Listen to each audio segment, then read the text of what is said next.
Sir मी आता थोडं एकदाच व्यक्तिगत बोलते, तुमच्याशी बोलण्याची संधी मिळणार नाही.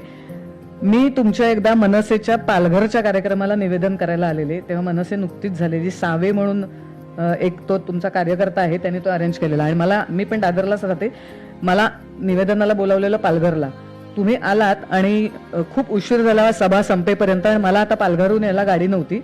मी विनय येडेकरला सांगितलं, तो माझा मित्र आहे, की मला तुमच्या याच्यात जरा घुसता येईल कारण मी पण तुमच्या इथेच राहते, राजसाहेबांच्या इथे, मला घ्या ना जरा.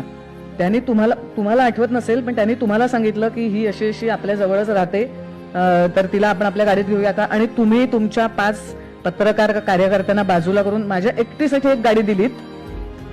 तुमच्या ताफ्याच्या पाठोपाठ माझी गाडी येत होती आणि मी जर तशीच गाडी नेली तर 3 तास लागले असते पालघरून. तुम्हाला झेड सिक्युरिटी असल्यामुळे खड असल्यामुळे आपण 1.25 तासात आलो. आणि मला एवढे आठवतंय, मी शोभा हॉटेलच्या जवळ राहते, मी विनयला मेसेज टाकला, अरे मी शोभाला उतरीन, तुम्ही आत नका नेऊ. तुम्ही सांगितलं की ही महिला आहे, 12 वाजले, त्यांच्या घरापर्यंत गाडी नेऊया.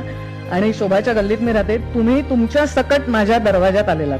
तुम्हाला आठवणार नाही कदाचित, पण हा प्रसंग मी आयुष्यात कधीही विसरू शकणार नाही. आणि मी आज ज्याला त्याला सांगते, ज्याला त्याला सांगत असते, तो आज मला तुम्हाला प्रत्यक्ष सांगायला मिळाला.